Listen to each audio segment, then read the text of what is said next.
first speaker lives in London, kind of in global terms, just around the corner from me. And at the age of only 12, I mean, frankly, she still looks 12, well, maybe 13. But, but at the age of 12, she must be so sweet. And I roughly know the story, but I'm not going to give it away. She met the devotees in 2002, and I think she was the first one in her family to kind of connect with the devotees. So she's led her whole family into bhakti. And she started associating with ISKCON in 2002. And then she met Srila Gurudev in 2007. And she knew her heart. She didn't hang around, because that very same year she took Harinam and Diksha. And ever since, I've had the good fortune in my association with her to hear her beautiful kirtan. She was on Sankirtan yesterday. People love her kirtan. It's really a divinely inspired kirtan. Beautiful, beautiful voice. And I really encourage her to do more and more of that, because it's a unique talent. And speaking as someone who's totally talentless in that area, when I see someone who's talented, I just want them to use their talents as much as possible, because I would if I could possibly sing in any kind of melody or with any kind of beat. So Nalini, I don't want to steal any of your time. It's now 12, not call it 12:20. Please take until 12:50 to share your beautiful Pushpanjali, and thank you for agreeing to share your heart with us. Haribol. Oh, sorry, before you, I'm so sorry, Yashadari. Did you want to add anything? I was just like going around your mouth now, but you'll be introducing everybody else. My apologies. Haribol, Nalini, please. Okay, Haribol. Thank you very much for inviting me to speak and share some memories of Gurudev. First of all, I'd just like to offer my obeisances unto my Gurudev. Nitya Lila Krishna Shripad Sotra Sat Shishmar Bhaktivinoda Shri Narayana Goswami Maharaj, onto our Guru Parampara, all our acharyas and our Siksha Gurus and Diksha Gurus, and to everyone assembled here today on the Zoom. So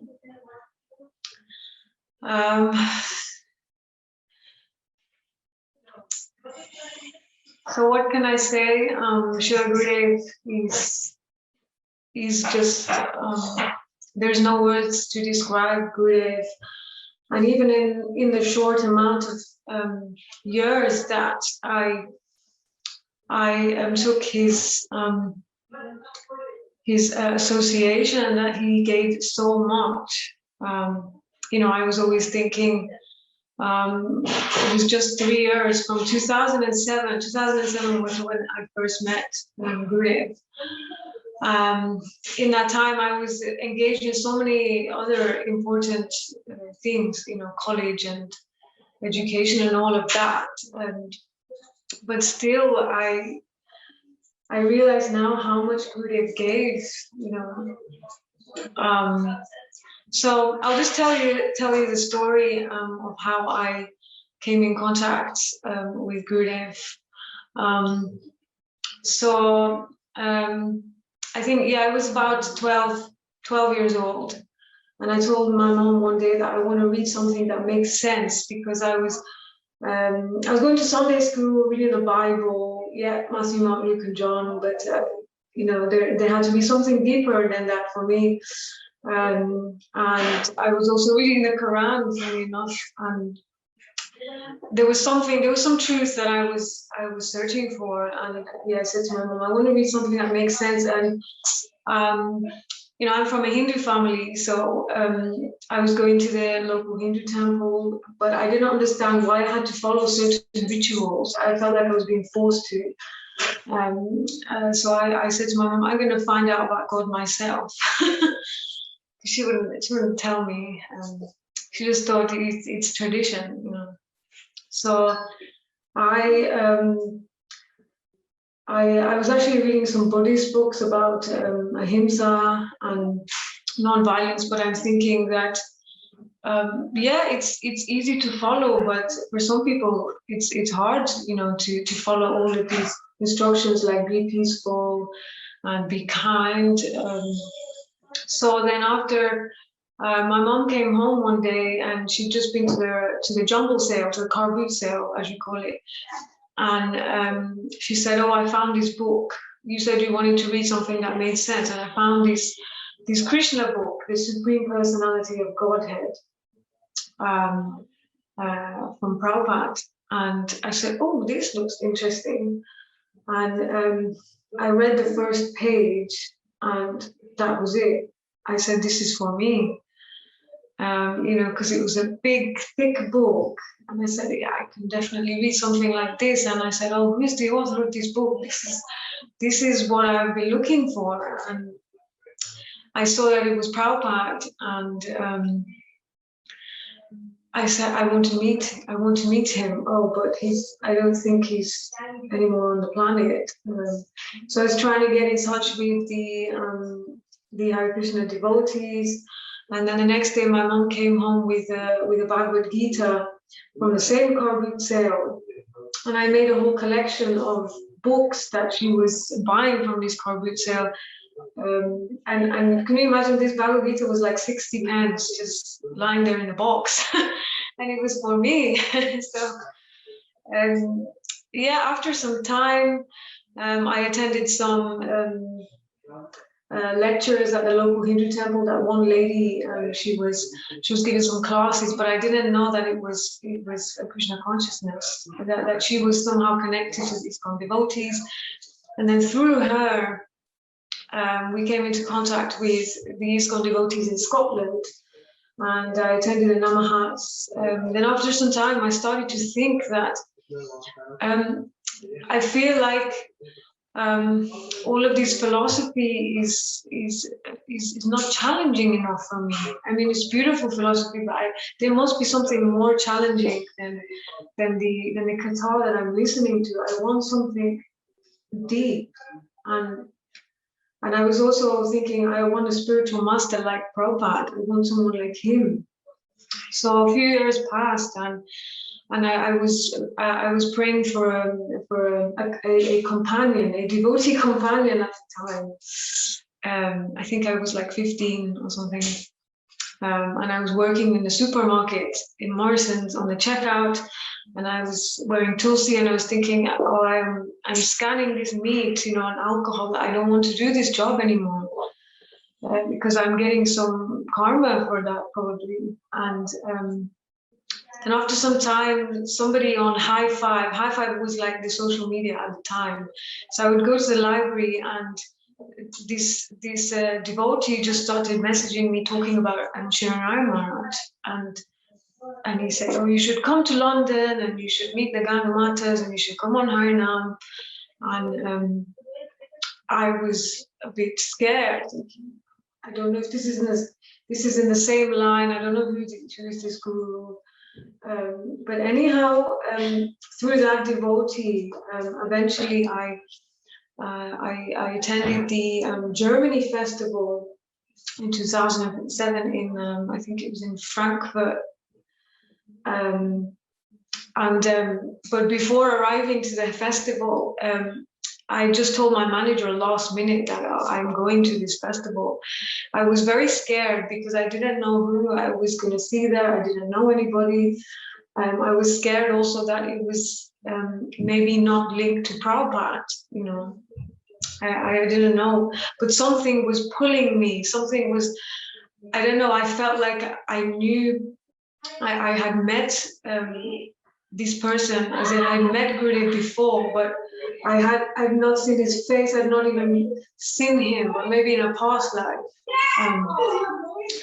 And I just felt this rope pulling me. So I mean, at the time also, I was also asking these devotees if they knew anything about the Gaudiya Vaishnavas, and they were not so favorable in that sense, but still there was something pulling me towards Gurudev. So I quit my job because this devotee actually came into my workplace, and because my manager wouldn't actually allow that holiday because I'd left it such last minute, and that this devotee came in and said, "Oh, she's going to see a guru. You have to let her go. You have to give her this holiday."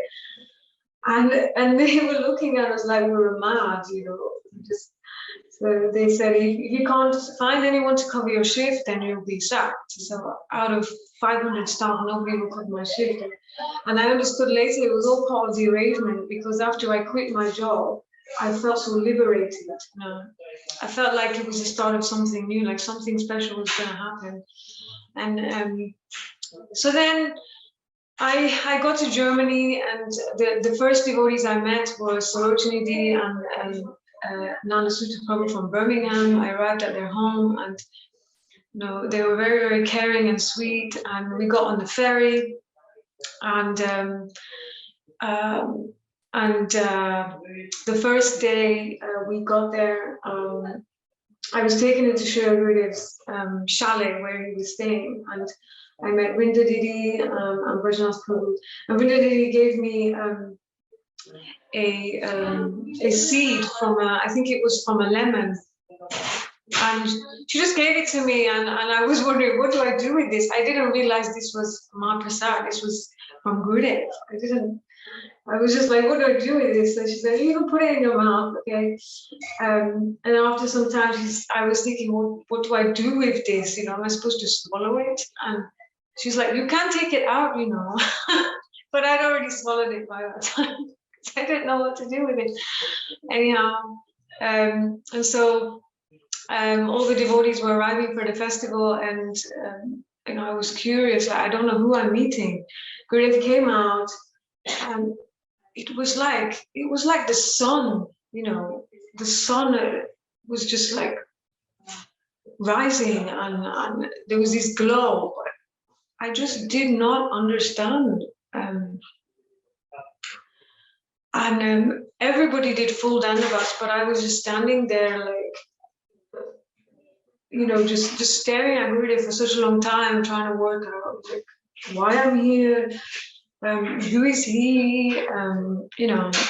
Well, prior to actually seeing Gurudev, I remembered that there was one devotee from America, Dina Bandaprabhu, who used to send me books in the post, because I said that I wanted to read something challenging. And I remember when he sent me those books, I opened them, I sniffed them. I don't know, because I thought maybe it's not in the line of Prabhupada. I was like curious to know what is this line. And I was sniffing the books. I was like, well, it's got an interesting incense smell. And when I flipped through the book, oh my God, there was so much Sanskrit in these books that I was like, whoa, this looks challenging. So I actually put the books back on my shelf, and I was thinking, should I read them? Should I not? Because I was like curious and afraid at the same time. And then when I first saw a picture of Gurudev, I thought, look at him, he's copying Prabhupada. I said, he's a duplicate. That's the first thought I had. I was like, look at him, he's got the danda, he's got the cloth, he's trying to copy Prabhupada. But then again, I had asked for a guru who was like Prabhupada, so that was interesting. So yeah, and in the Germany festival, I took Harinama Diksha. I was very, very, very afraid because I thought, oh, as soon as I get back home, my mom's gonna slap me. She's gonna hate me for changing my name. I'm thinking that I'm brainwashed, and which is what happened. But I knew that it was the right thing to do, because I just wanted everything. I wanted to know the ultimate truth, you know, why I exist. And when I saw Gurudev, I told him, just give me everything. Give me everything. You know, in my heart, I asked him, just please, just give me everything, everything that I need to know. And so then that same year, I actually went to India. That was 2007 was my first trip to India, and it was just so lovely. And then the following year in 2008 was when I really wanted to develop a relationship with Gurudev. Like, I wanted to speak to him, but I felt that I couldn't, because out of so many thousands of people in India, especially, I was thinking, how is Gurudev going to notice me out of all these people? He's not even going to know who I am. I was just underestimating the power of Guru because I have no clue. And so I was weeping a little bit, like I don't know how to talk to him.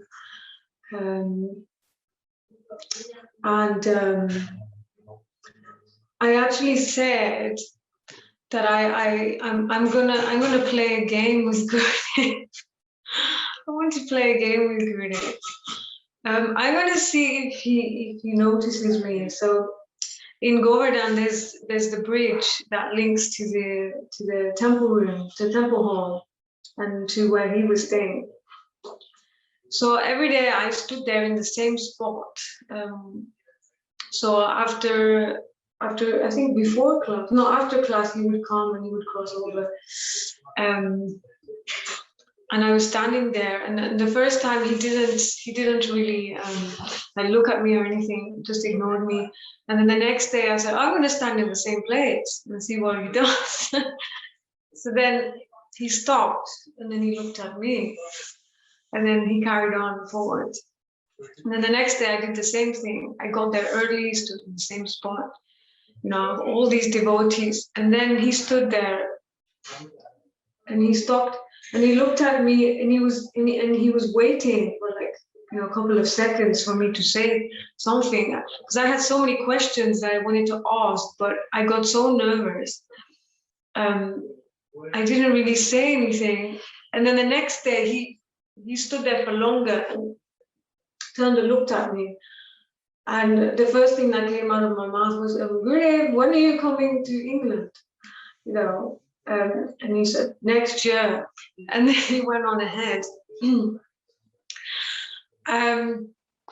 And then also, I had this desire to sing for Gurudev, because prior to coming to India, I went to the Italy festival. I think it was in Verbania. I think so. And they were having a private darshan there, and one of my god sisters, Malati from France, she just dragged me to this darshan, and I didn't know where I was being taken to. But she said, you have to come now, you have to come. And she dragged me there, and I was like, oh, Gurudev's here, I'm scared. There wasn't so many devotees.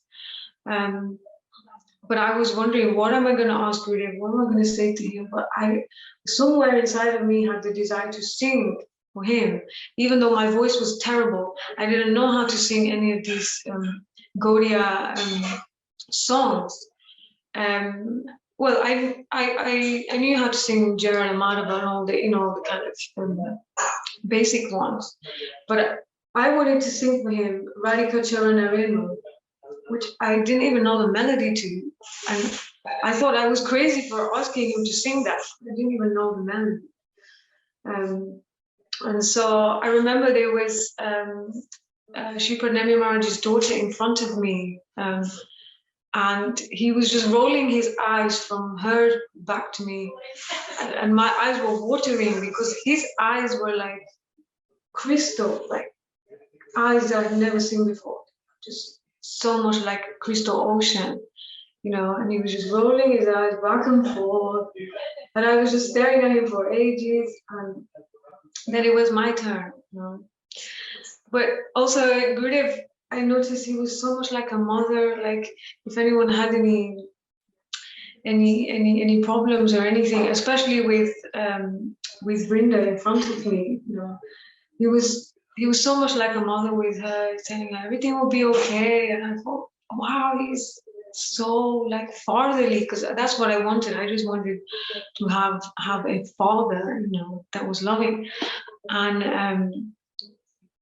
then he asked me, where are you from? And I said, the UK. And then he said, Ukraine? And I said, no, UK. And he was like, what? Huh? And then Bhaktivinoda Maharaj said, the UK, England. Oh, England. Oh, but you look Indian. I said, I am from an Indian family. And then he said, oh, right, so you were born in England. Okay. So did you take initiation? I said, yeah, in 2007. Oh, very good. Very good. And then I said, oh, Gurudev, I want to sing for you. And then he was like, and then he just kind of like leaned forward, you know, to hear it. Like, oh, you want to sing for me? What? Immediately he said, what will you sing? And then I said, Radhika Charana, and he's like, what? Radhika Charana, okay, tonight you come and sing tonight. And then I had a letter for him as well, and he snatched it out of my hand. It was just so sweet. He just snatched it straight away, you know. And then I wanted to talk to him more, but Bhaktivinoda Maharaj was like, okay, hurry up now, come on. So then I was like, oh no, I'm going to sing for Gurudev tonight. So I came to the class, but I arrived a little late. This was when the bhajans were almost over and the class was going to start. So I walked in, didn't know what to expect, thinking, oh man, I may not get my chance. So Gurudev looked at me. He didn't look so happy. He looked quite sharp at me like this. And then I spoke to him later and I said, oh, is it okay if I sing tomorrow? Because I didn't get a chance. He goes, yeah, tomorrow you sing. And then the next day I came, but I got locked out of my room. So I was super late. And I walked in and Gurudev was so unhappy with me. And he looked at me and said, don't be late. And I was like, oh dear. I have to make sure that I'm on time tomorrow. He was not happy. He just said, don't be late.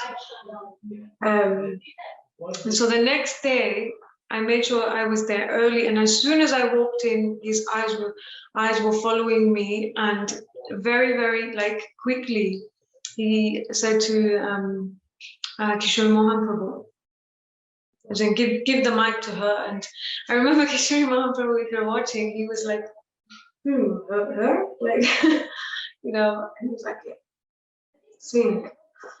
And I took the mic and I started singing Radhika Charana Venu. I didn't even know the melody, but somehow the melody came out. And that was it. At the end, somehow out of these so many hundreds of devotees, I managed to like kind of like climb under people and, you know, like push people out of the way to get to Gurudev. And I didn't know what to say to Gurudev at all. And I just said to him, oh, thank you for letting me sing. And he smiled and he said, oh, my pleasure. You know, I really wanted to understand what it means to do kirtan, because maybe at that time I was thinking kirtan, you know, this external, the voice and everything like this. And now I realize, you know, after Gurudev's departure so much, I realized and I regret that I wish I could have sung for Gurudev for him, you know, without this pride and things which were there, you know. So back to the India story in Govardhan, I wanted to sing again for Gurudev this time, but I'm thinking, oh no, so many festivals are coming up. We've got, I think it was the disappearance day of Srila Vaman Maharaj and Bhaktivinoda Swami Prabhupada. They were all back to back.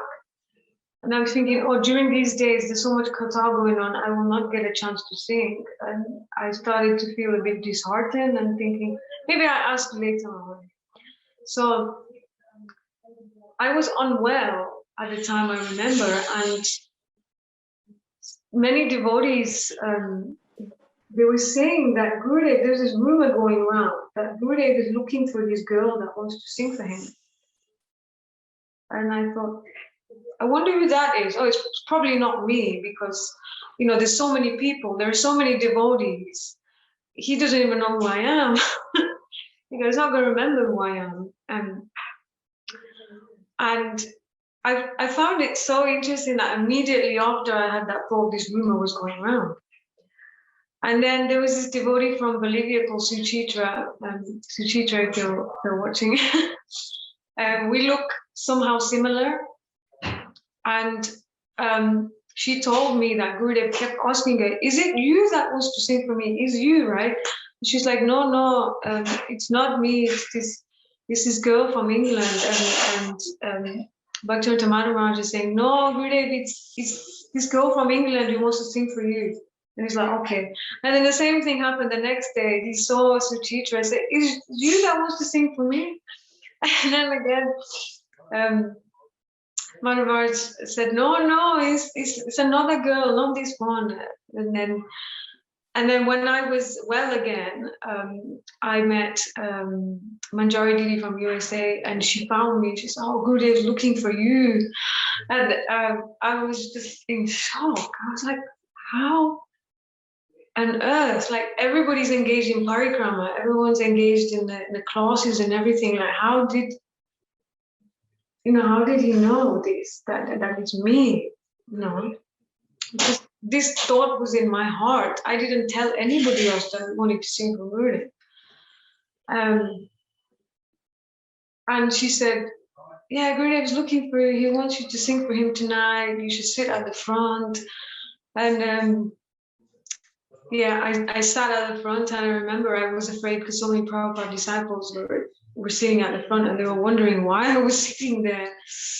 And Vichitra Didi, she actually pushed me to the front. She said, "Oh, you're singing, then you should go right to the front." She pushed me forward. And then, yeah, I sang Jai Radha Madhava because I think it was the disappearance there of Bhaktivinoda Swami Prabhupada. And I remember one other devotee was telling me that Gurudev was just looking over the stage because I was trying to hide because I was so nervous. And Gurudev was really high up, but I was like kind of very close to the stage, so he couldn't see. So he was just like looking over like this. So that was one special moment. And also there was another time where I wanted to sing, but I got heavily blasted and chastised because I don't know, maybe there was some pride or something. But he actually said no to me, because maybe I don't know. It was my bhakti was not strong or something. I was doing some nonsense, something like this. And I remember he came to the Italy festival in, I think it was Venice, and I asked, "Oh, Gurudev, can I sing?" And then he looked at me and said, "No." He rejected me this time. I was heartbroken, and I just burst out into tears. And then he invited all of the kitchen staff, all the kitchen saver team, which I was a part of, to come and have a private darshan. And then again, I said, "Oh, Gurudev, I want to sing for you." And Brajanath Prabhu said, "Oh, your daughter wants to sing for you." And he's like, No. He said, Are you professional like Kishori Mohan and Sudevi? I just said yes. I said yes. And then he tried to change the subject.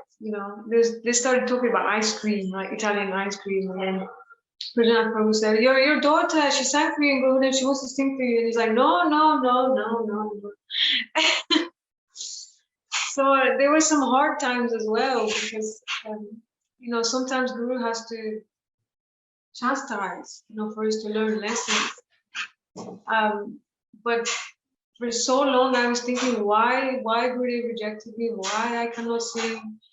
Yes, I am full of pride, but I couldn't work it out, and I was going to ask him myself, but then I ended up asking him another question, about bhakti, that what is more important when performing seva? Is it quantity or quality? And at this time, I was kind of like sort of alone with Gurudev, not so many people there. He said that quality must be there, mood must be there. He said quantity is important, both, but mood must be there. And I was still holding on to this pain, like why Gurudev rejected me, but he didn't say anything, and I didn't ask him anything. I think it was something for me to realize myself, and I realize now actually that there was one time where I was hiding from Gurudev. I actually hid from him when in my heart I wanted to sing, but there were so many thousands of people in Vrindavan that I was telling Gurudev in my heart, oh, don't ask me to sing because I'm shy in front of all these people. So this kirtan was not, it was supposed to be for him, but actually I was just thinking about other people, you know. And I was hiding. I hid from him. And I remember in front of me was Radhika Didi. And he was switching from me to her like this. Because he was liaising with Bharjanath Prabhu, like, who should we ask to sing? And from miles away, his eyes were looking at me, but also looking at Radhika Didi at the same time, and simultaneously kind of like reading my heart. Like my heart was saying, I want to sing, but I'm afraid, you know, I didn't really want to sing for Gurudev. It was all external. And then eventually he chose Radhika and said, come forward. But now I feel like terrible because I'm thinking that, you know, kirtan is to be sung for Guru, and all these other things, you know, they're just there's this pride and all of this there, and now I feel so much regret that I hurt my Gurudev, just thinking externally, thinking about myself, you know, how to please other people, but not my Gurudev. So I think that actually happened before the Italy festival. So I asked Gurudev in my heart, and I think it was somehow connected to this. Yeah. And so anyhow, in these 3 years, Gurudev has given so much. There were so many festivals that I wanted to attend, but after his departure, I feel like I am only just realizing how much he has given, you know, every day. He's sometimes coming in people's dreams. Sometimes, you know, he's giving instruction to people even now, and he's just so beautiful. But I wanna continue my seva kirtan somehow, you know. So I wanna be able to continue with that, and you know, eventually get rid of all these coverings and understand what is real kirtan, this kirtan that our acharyas have given, and they're somehow dive into their moods, just even a drop, you know. So I'm just gonna finish off,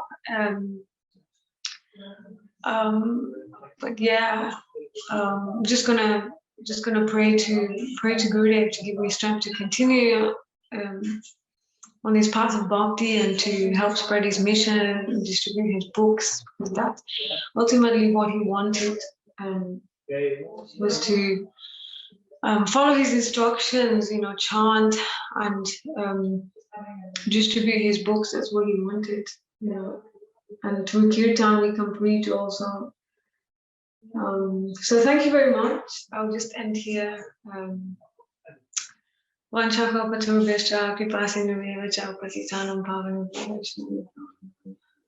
you. Nalini, that was so beautiful. Thank you. And I think that's why these live sessions are so good, because recorded sessions you can go forward and back. and if it was on paper, again, you could skim it.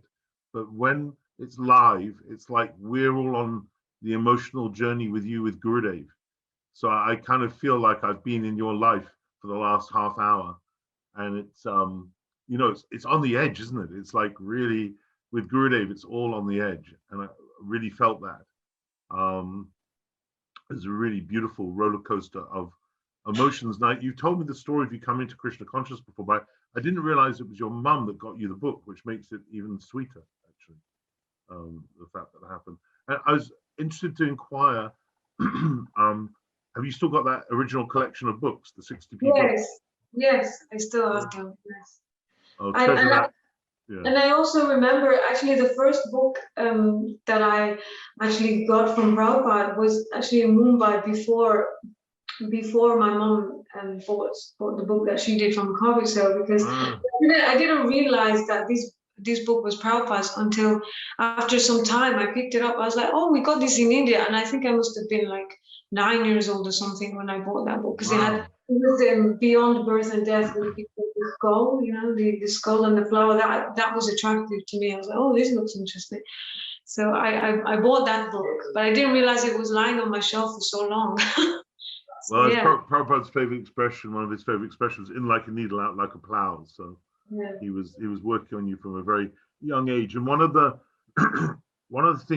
themes I picked up, which I think we can all relate to, is there's a kind of a beautiful dance, if you like, or a battle, but more of a dance between your fear and your desire. So you kept on saying, in different points you were fearful, but your desire for the truth always overcame the fear. So whether it was with your employer, where your colleague pleaded on your behalf, or whether it was the devotees from ISKCON who were not so favorable you going to Gurudev, something was pushing you on. The desire for truth seemed to overpower any fear you had in your heart, which I thought was very beautiful. We can all relate to. And I also loved what you were talking about you alluded to how Gurudev was like mother and father for you. And I thought, yes, and he's also like friend, and also like Lala. Like on one occasion, he rang me and I was playing volleyball in Brighton, and I picked up the phone and it was Gurudev, and I didn't know who it was. He honestly sounded like a little boy. So it was like he was able to shift. He was able to shift through all the rasas in minutes. It was like amazing how he's able to exhibit those emotions. Mm-hmm. You remember when you were telling the story about how he was saying he couldn't hear you? I had my suspicion that was rarely the case. I think he was playing half the time when he used to do that. Yeah, of course. But, wasn't he? Yeah. Of course, that's what he did anyway. So I just had to put that in there because that's exactly what happened. So no, of course I think that he could, he knows everything. He could hear everything, but it was just I don't know, it was repeating like Yeah, he loved doing that. He loved doing that. Also when people like a child, Yeah, and also when people ask, not in your case here, but when people ask stupid questions, that was what he used to do. Oh dear, then And I loved it when you told us about how he snatched a piece of paper, because Gurudev had incredibly quick body movements. He was like, he was very, very agile. Very agile. And one of my favorite stories, I can't remember which acharya it is. Maybe it was back to Saraswati Prabhupada, but you've got a beautiful voice, so you don't have to worry about this. But I love that story about how he actually, someone tell me who this is, because I can't remember, but he actually encouraged devotees to sing quite badly, because he didn't want to have pride in the quality, in the external quality of their kirtan. And when I heard that, I thought, oh, Jai, that's fantastic. There's some hope for me. So I'd love to know who that is. But that was a beautiful Pushpanjali. Thank you so much, Nalini. Thank you very much. Thank you. Oh, and please come out every week on our Sankirtan, because you make it amazing. You really add something to the whole. Not just, your voice is beautiful, but not only the quality of your voice, but the fact all these stories about you singing for Gurudev means that it's bringing us all closer to Gurudev. The fact you're on Sankirtan. Okay, I will make sure I come every week. Yeah, thank you for all that. All right, I will.